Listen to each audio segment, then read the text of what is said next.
साथियों, इस वीडियो में हम लोग जानेंगे जो है यूपीएसआई सामान्य हिंदी, जहां से आपका जो है 40 प्रश्न बनते हैं और ये 40 प्रश्न कुल मिला के 100 अंक का आपका सामान्य हिंदी से क्वेश्चन पूछा जाता है। साथियों, ये आपकी देखा जाए तो यूपीएसआई 2025 के सामान्य हिंदी से जुड़ी ये पहली प्रैक्टिस सेट है और इस प्रैक्टिस सेट में सभी टॉपिकों से, जितने भी टॉपिकों से आपके क्वेश्चन बनते हैं, सभी टॉपिकों से बहुत ही यूनिक महत्वपूर्ण क्वेश्चन साथियों लिए गए हैं ताकि आप बहुत ही फास्ट तरीके से आप रिवीजन कर पाएँ। साथियों, आप देख रहे हैं अपना प्यारा यूट्यूब चैनल लर्निंग अड्डा 21 और साथियों मैं हूँ संजय सिंह यादव। चलिए सीधा हम लोग बिल्कुल सीधा जो है देर न करते हुए सीधा हम अपने टॉपिक पे चलते हैं। तो यहाँ पे बहुत ही फास्ट तरीके से हम लोग रिवीजन करने का काम करते हैं। तो यहाँ जो पहला क्वेश्चन है वो ये है, मलबे का मालिक कहानी के कथाकार कौन है। देखिए, मलबे का मालिक ये कहानी है और इसके कहानीकार कौन है, तो आपके मोहन राकेश हैं। आगे जो क्वेश्चन है, चाबुक निबंध संग्रह के रचनाकार। दरअसल चाबुक जो है आपका वो निबंध है, ये एक निबंध संग्रह किसका है, सूर्यकांत त्रिपाठी निराला द्वारा ये लिखा गया है। आगे है, प्रभु जी तुम चंदन हम पानी।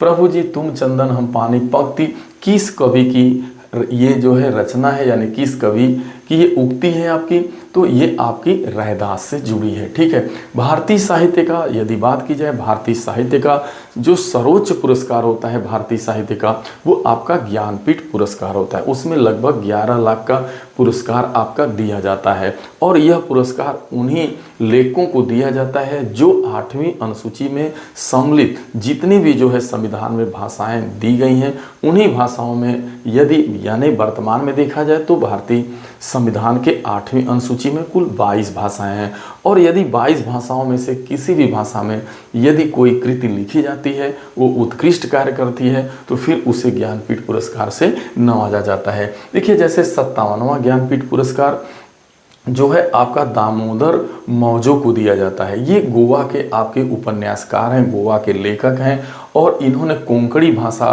को बहुत ज़्यादा, कोंकणी भाषा में इन्होंने अपना उपन्यास लिखा था। तो दामोदर दास मौजो को 2022 में दिया गया। आगे 59वां यानी 59वां ज्ञानपीठ पुरस्कार जो है किसको दिया गया 2025 में, तो वो आपके हैं विनोद कुमार शुक्ल जी को 2025 का ज्ञानपीठ पुरस्कार दिया जाएगा। ये आपका 59वां है। ठीक है, ध्यान रखना है। आगे एक मुहावरा है आपका, बाग बाग होना। मुहावरे का क्या सही अर्थ है? देखिए, बाग बाग होना का मतलब खुश होना से मतलब होता है। बाग बाग होना यानी लोग कहते हैं ना दिल बाग बाग, तो बाग बाग होना का मतलब खुश होना से आशय है। घाट घाट का पानी पीना, मुहावरे का सही अर्थ क्या है, तो बहुत अनुभवी होना, यानी घाट घाट का पानी पीने का सही आपका मुहावरा है। देखिए, भारतवर्ष में अब यहाँ पे ध्यान रखना है कि भारतवर्ष में आप हिंदी भाषा को किस वर्ग में रखेंगे, तो आप हिंदी भाषा को किस वर्ग में रखा गया है, राजभाषा के रूप में उसे रखा गया है, यानी शामिल किया गया है। बात ऊपर ही हम लोगों ने कर लिया कि देखिए, जो भारतीय संविधान की जो 8वीं अनुसूची है उसमें वर्तमान में कुल कितनी भाषाएं हैं, 22 भाषाएं हैं। ये 22 भाषाओं को राजभाषा का दर्जा दिया जा चुका है, लेकिन जब भारतीय संविधान बना था तो उस समय 14 भाषाएं ही मात्र थी। ठीक है, ध्यान में रखना है। आगे देखिए, स्वर रहित व्यंजन।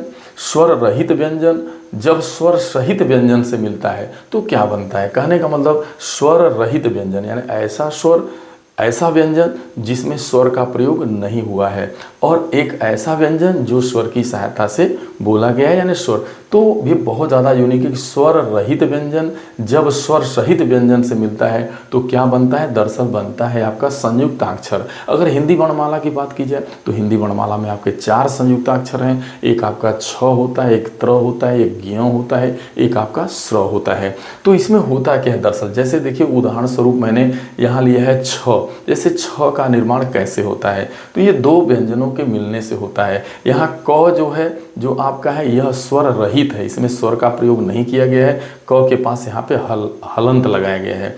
फिर पूरा स लिखा गया है, यानी इस स को जब बोला जाएगा तो स्वर की सहायता से बोला जाएगा। यह स्वर रहित व्यंजन है, यह स्वर सहित व्यंजन है। आधा क पूरा स मिलकर के आपका छ बन जाता है। आगे है ज्ञ किन वर्णों के मेल से बनता है। ज्ञ, तो ज्ञ भी आपका संयुक्ताक्षर है। आधा ज आधा ज अब पूरा य मिलेगा तो आपके जो है ज्ञ का निर्माण होगा। आगे है आपका कौन सा शब्द तत्सम है। इसमें 4 शब्द दिए गए हैं, इनमें बताना है कौन सा तत्सम है। आपका उज्ज्वल है, इकट्ठा है, कंवल है, सभी है। तो इनमें जो आपका तत्सम शब्द है वो आपका उज्ज्वल को माना जाएगा, यानी उज्ज्वल आपका यहाँ पे तत्सम शब्द आपका माना जाएगा। अब आगे देख लेते हैं हम लोग कौन सा तद्भव शब्द है।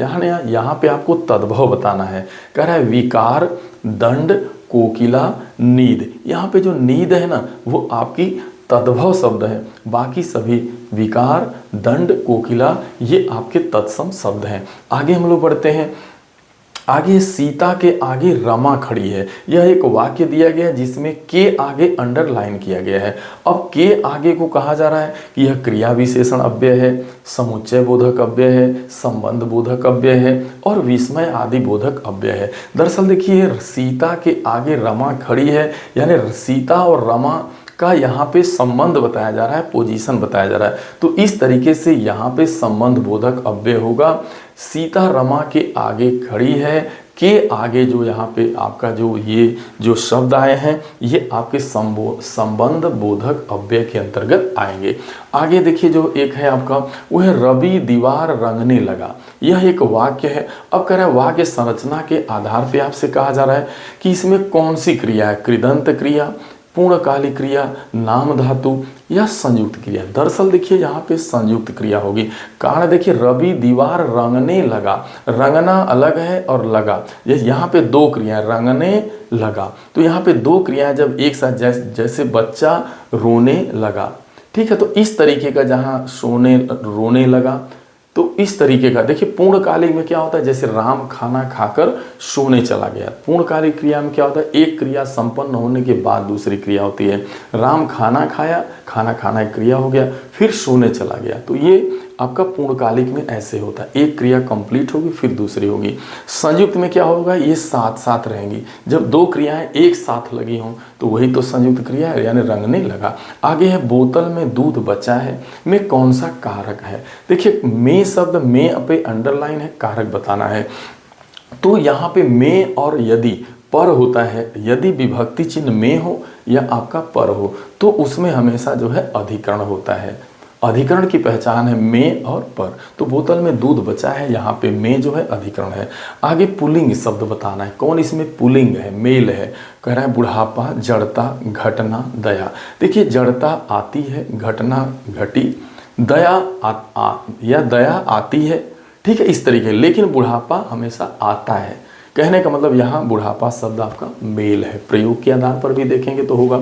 आगे है वाक्य। वाच्य कितने प्रकार के होते हैं, वाक्य नहीं वाच्य।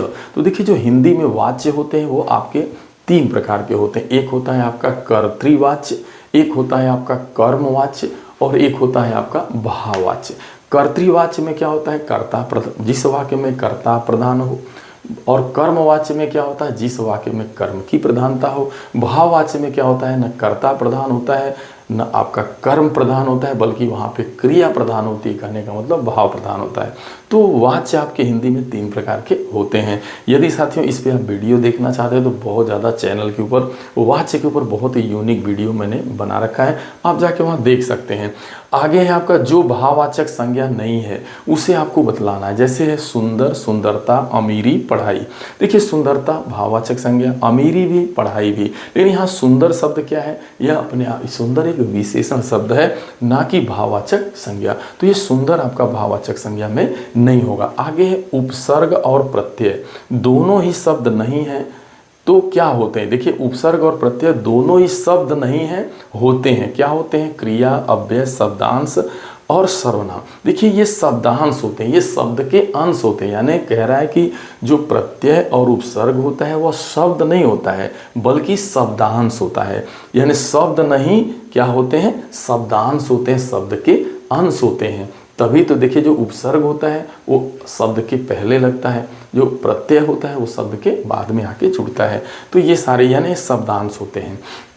उस शब्द का चयन करो जो उपसर्ग से बना नहीं है, यानी जो उपसर्ग से नहीं बना होगा। कहता है पुनर्जन्म, कुधर्म, आजीवन और आपका है दिखावा। देखिए दिखावा जो है ना ये आपका उपसर्ग में नहीं है, बाकी सभी में वो उपसर्ग लगा है। चाहे पुनर्जन्म हो, चाहे कुधर्म हो, चाहे आपका आजीवन, इसमें आ लगा है, इसमें कु लगा है, इसमें पू लगा है। तो ये सब उपसर्ग हैं, लेकिन यहाँ दिखावा एक तरह से देखा जाए तो क्रिया है, यहाँ पे कोई उपसर्ग नहीं लगा है। अब दो संधियाँ जो बहुत ही महत्वपूर्ण है आपसे पूछी गई हैं। एक है उल्लास, तो उल्लास का जो संधि विच्छेद होगा वो क्या होगा, उत धन लास। दरअसल देखा जाए तो यह व्यंजन संधि है। उल्लास का संधि विच्छेद उत धन लास आपका होगा। सुक्ति की बात की जाए तो सुक्ति में देख रहे हैं बड़ा उ है, लेकिन आगे होगा छोटा उ प्लस उक्ति, सुधनुक्ति सुधनुक्ति सुक्ति हो जाएगा। ठीक है, ये ध्यान में रखना है। और यह देखा जाए तो एक तरह से आपका दो समान स्वर मिल रहे हैं, यानी यह दीर्घ स्वर संधि के अंतर्गत आ सकता है। आगे है चंद्रशेखर। देखिए चंद्रशेखर में के समास का सही से विग्रह करना है। तो देखिए चंद्रशेखर जो है वो वास्तव में देखा जाए तो चंद्रशेखर आपका एक बहुव्रीहि समास है। बहुव्रीहि समास है, इसमें 4 विकल्प दिए हैं। कह रहा चंद्र है शिखर पर जिसके, चंद्र है जिसका नाम, चंद्र के समान है जो, चंद्र के जैसा है जो। इसमें जो सही है वो पहला ऑप्शन है, चंद्र है शिखर पर जिसके। आखिरकार चंद्र है शिखर पर जिसके अर्थात वही है आपका चंद्रशेखर। इसका सही देखिए आजीवन शब्द में कौन सा समास है बताना। देखिए जो आजीवन शब्द है इसमें जो पहला पद है आ है वो प्रधान है, और आ जो है आपका एक अव्ययी शब्द है। तो जिसका पहला पद प्रधान हो साथ में अव्यय हो वही आपका अव्ययी भाव समास होता है। आजीवन शब्द एक अव्ययी भाव समास के अंतर्गत आपका आएगा। आगे है रस का कौन सा, देखिए रस का संबंध किस धातु से है। देखिए जो रस होता है उसका संबंध किस धातु से है। 4 धातुएं दी गई हैं, एक श्री है, एक क्री है, एक प्री है, एक मृ है। तो जो रस का सीधा सा संबंध आपका श्री धातु से है, यानी यहाँ पे श्री धातु होगी। आगे है संचारी भावों की संख्या कितनी होती है। तो देखिए जो रस में संचारी भावों की संख्या आपकी 33 मानी जाती है। आगे है आपका संयोग और वियोग किस रस के रूप हैं। देखिए संयोग और जो वियोग हैं यह किस रस के रूप हैं, तो ये आपके श्रृंगार रस के रूप हैं। श्रृंगार रस को क्या कहा जाता है, रसों का राजा।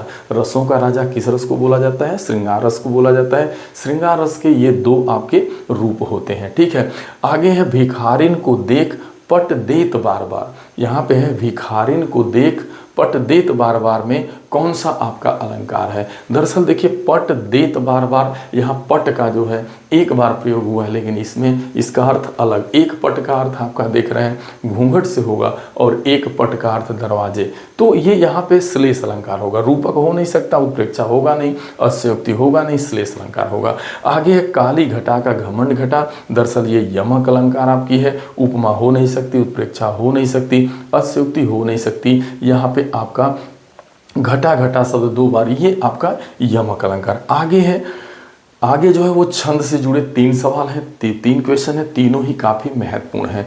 आगे छंद में प्रयुक्त अक्षर को, देखिए जो छंद में प्रयुक्त अक्षर होते हैं उसे क्या बोला जाता है। छंद में प्रयुक्त होने वाले अक्षर को क्या कहा जाता है, व्यंजन, चरण, मात्रा, वर्ण।